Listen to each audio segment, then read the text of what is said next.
नमस्ते, माझं नाव मौशिमी. आज मी तुमच्यासमोर साई सच्चरित्राचा 30वा अध्याय वाचणार आहे.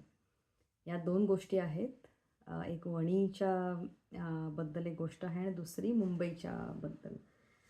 बघू तर ह्याच्यातून बाबा आपल्याला काय सांगण्याचा प्रयत्न करतायत आणि आपण किती गोष्टी ह्याच्यातून समजू शकतो.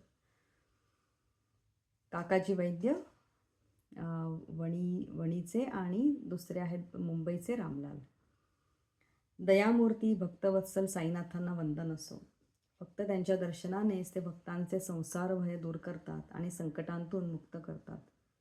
ते आधी निराकार होते, पण भक्तांच्या प्रेमामुळे त्यांना साकार रूप घ्यावे लागले. भक्तांना मुक्त करणे व त्यांना आत्मसाक्षात्कार मिळवून देणे हेच संतांचे ध्येय असते आणि संतश्रेष्ठ साईबाबांसाठी हे ध्येय तर अनिवार्यच होते. ज्यांनी त्यांच्या चरणी शरणागती घेतली त्यांच्या सर्व पापांचा नाश होतो आणि त्यांची उन्नती निश्चित होते. पवित्र ठिकाणातील ब्राह्मणही त्यांच्या जवळ येऊन वेदाध्ययन करतात, गीता वाचतात आणि गायत्री मंत्राचा जप करतात.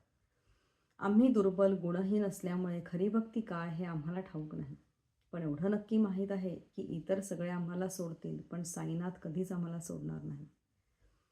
ज्यांच्यावर त्यांची कृपा होते त्यांना प्रचंड बळ, असत्य सत्याचा विवेक व ज्ञान प्राप्त होते. साईनाथ नेहमी आपल्या भक्तांच्या मनातील इच्छा जाणतात आणि त्या पूर्ण करतात. म्हणूनच भक्तांना हवी ती गोष्ट मिळते आणि ते कृतज्ञ होतात. म्हणून आपण त्यांना नमस्कार करून त्यांच्या कृपेची याचना करतो. आपले सर्व दोष विसरून आपण त्यांच्याकडे शरण जातो आणि ते आपल्याला सर्व चिंतेतून आणि काळजीतून मुक्त करतात. जो कोणी संकटांनी वेढलेला असताना साईनाथांचे स्मरण व प्रार्थना करतो त्यांना मनःशांती मिळते आणि त्यांच्या कृपेने प्रसन्न होते. साईनाथ या करुणासागराने हेमाडपंतांवर कृपा केली आणि त्या कृपेचा परिणाम म्हणून हे ग्रंथरूप साई सच्चरित्र निर्माण झाले. नाहीतर हेमाडपंतांना असं ग्रंथ लिहिण्याची पात्रता कुठे होती. पण साईनाथांनी स्वतः सर्व जबाबदारी घेतल्यामुळे हेमाडपंतांना कसलाही भार किंवा चिंता वाटली नाही. ज्ञानरूपी प्रबळ प्रकाश जेव्हा त्यांची वाणी व लेखणी प्रेरित करत होता, तेव्हा शंका व चिंता का असावी. या पुस्तकाच्या रूपाने सेवा हेमाडपंतांकडून करून घेणे हे ज्यांच्या मागील जन्मी संचित झालेल्या पुण्यकर्मांमुळेच झाले आहे. म्हणूनच ते स्वतःला भाग्यवान आणि धन्य समजतात. खालील कथा ही फक्त एक गोष्ट नाही, तर शुद्ध अमृत आहे. जो कोणी ती श्रद्धेने पेईल त्यांना साईंचे महानत्व आणि सर्वव्यापीपणा अनुभवता येईल. जे फक्त वाद घालायला किंवा टीका करायला इच्छितात त्यांनी या कथा वाचू नयेत. इथे आवश्यक आहे ते वादविवाद नव्हे, तर अपार प्रेम आणि भक्ती. जे शिकलेले, भक्तिशील, विश्वासू आहेत किंवा जे स्वतःला संतांचे सेवक समजतात ते या कथा आवडीने वाचतील आणि त्यांचा आदर करतील, तर इतर त्यांना फक्त काल्पनिक समजतील. साईंच्या भाग्यवान भक्तांसाठी साई लीला हे कल्पवृक्षासारखे आहेत. या साई लीलेचे अमृत प्यायल्याने अज्ञानांचा उद्धार होतो. गृहस्थांची तृष्णा भागते आणि साधकांसाठी ते साधनेचे साधन होते. तर आता आपण पहिली गोष्ट ऐकू. काकाजी वैद्य. नाशिक जिल्ह्यातील वणी नावाच्या ठिकाणी काकाजी वैद्य नावाचे गृहस्थ राहत होते. ते सप्तशृंगी देवीच्या मंदिरात पुजारी होते. अत्यंत प्रतिकूल परिस्थिती आणि आपत्तीने ते इतके ग्रस्त झाले की त्यांचा मानसिक समतोल हरपला आणि ते अतिशय अस्वस्थ झाले. अशा परिस्थितीत एका संध्याकाळी ते देवीच्या मंदिरात गेले आणि मनापासून प्रार्थना केली. माझी ही चिंता दूर कर, मला मुक्ती दे, अशी देवीकडे विनंती केली. त्यांच्या भक्तीने देवी प्रसन्न झाली आणि त्याच रात्री स्वप्नात त्यांना दर्शन देऊन म्हणाली, तू बाबांकडे जा, मग तुझे मन शांत आणि प्रसन्न होईल. काकाजींना त्या देवीकडून हा बाबा कोण हे जाणून घ्यायची इच्छा किंवा उत्सुकता होती. पण काही उत्तर मिळण्याआधीच त्यांचे डोळे उघडले व ते जागे झाले. मग ते विचार करू लागले, हा बाबा कोण असावा. काही काळ करून त्यांनी ठरवले, हा बाबा म्हणजे त्र्यंबकेश्वर म्हणजेच भगवान शंकर असावेत. मग ते नाशिक जिल्ह्यातील त्र्यंबक या पवित्र स्थानी गेले आणि तिथे 10 दिवस मुक्काम केला. त्या कालावधीत ते पहाटे लवकर उठून स्नान करत असेत, रुद्रपाठ करीत असेत, पिंडीवर अभिषेक म्हणजेच थंड ताज्या पाण्याचा अभिषेक करीत असे आणि इतर धार्मिक विधीही करत असे. पण इतके सर्व करूनही त्याला पूर्वीप्रमाणे अस्वस्थता जाणवत होती. मग ते घरी परतले आणि पुन्हा देवीला हाक मारून करुणापूर्वक प्रार्थना करू लागले. त्या रात्री देवी पुन्हा त्यांच्या स्वप्नात प्रकट झाल्याने म्हणाली, तू त्र्यंबकेश्वरला व्यर्थ का गेलास? मी शिर्डींच्या श्री साई समर्थांबद्दल बोलत होते. आता काकाजींसमोर प्रश्न उभा राहिला की तो कधी व कसा शिर्डीला जाऊन बाबांचे दर्शन घेणार. खऱ्या अर्थाने जर एखाद्याची संतांना भेटायची तीव्र इच्छा असेल तर देव स्वतःच त्या इच्छा पूर्ण करतो. खरं तर संत आणि देव यांच्यात काहीही फरक नसतो, दोघेही एकच असतात. जर कोणी असे मानत असेल की तो आपल्या मर्जीने संतांना भेटू शकतो तर ते फक्त दांभिकपणाचे लक्षण आहे. संतांची इच्छा नसल्याशिवाय कोणालाही त्यांचे दर्शन घेता येत नाही. झाडावरील पानसुद्धा त्यांच्या आज्ञेशिवाय हलत नाही.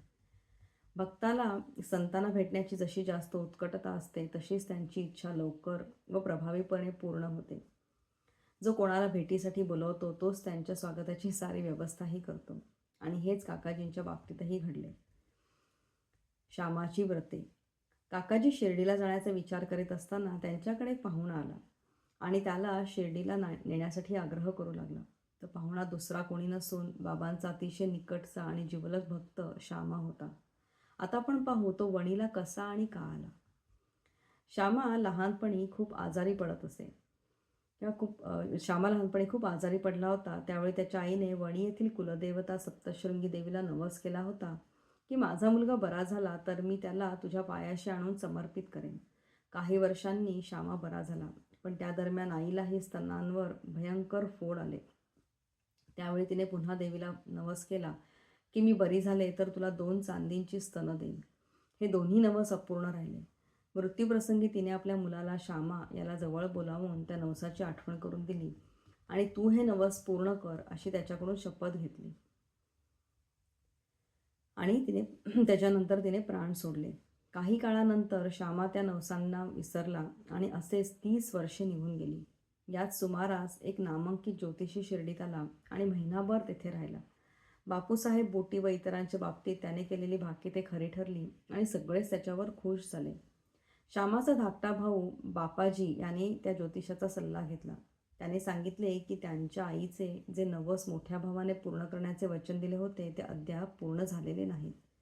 म्हणून देवी त्यांच्यावर प्रसन्न नाही आणि त्यांच्या आयुष्यात अडचणी येत आहेत. बापाजीनेही आपल्या भावाला श्यामा याला सांगितले आणि मग श्यामा त्या अपूर्ण नवसांची आठवण करून घेतली. श्यामाला वाटले की आणखी विलंब करणे धोकादायक ठरेल, म्हणून त्याने एका सोनाराकडून चांदीचे 2 स्तन तयार करून घेतले. नंतर तो मशिदीत गेला, बाबांच्या चरणी लोटांगण घातले आणि त्यांच्यासमोर ते 2 चांदीचे स्तन ठेवले. साईच आपली सप्तशृंगी देवी आहे असा आपला विश्वास असल्याने त्याने बाबांना विनंती केली की हे स्वीकारून स्वतःला त्या नवसातून मुक्त करावे.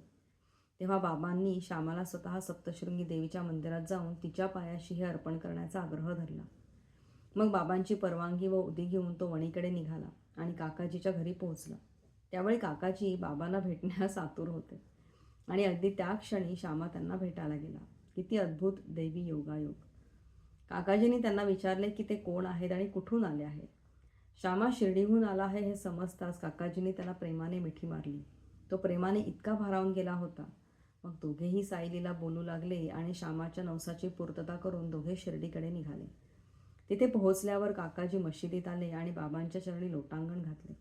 त्यांचे डोळे लगेच पाणावले आणि त्यांचे मन क्षणात शांत झाले. देवीच्या दृष्टांतात जसे सुचवले होते तसेच बाबांचे दर्शन होताच त्यांच्या मनातील अस्वस्थता नाहीशी झाली आणि ते शांत आणि स्थिर झाले.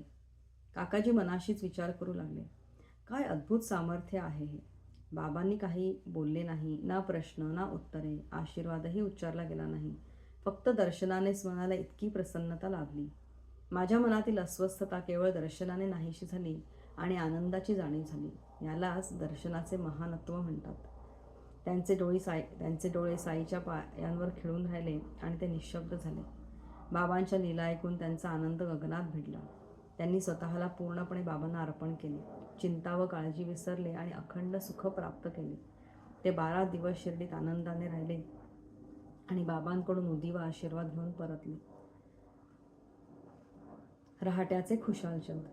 असे म्हणतात की पहाटेच्या वेळी पडलेले स्वप्न बहुतांशी खरे ठरते, पण बाबांच्या स्वप्नांना वेळेचे असे काही बंधन नव्हते.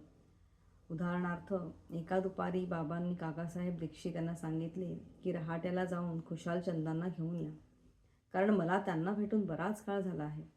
काकासाहेबांनी टांगा घेतला आणि खुशालचंदांना आणण्यासाठी रहाट्याकडे गेले.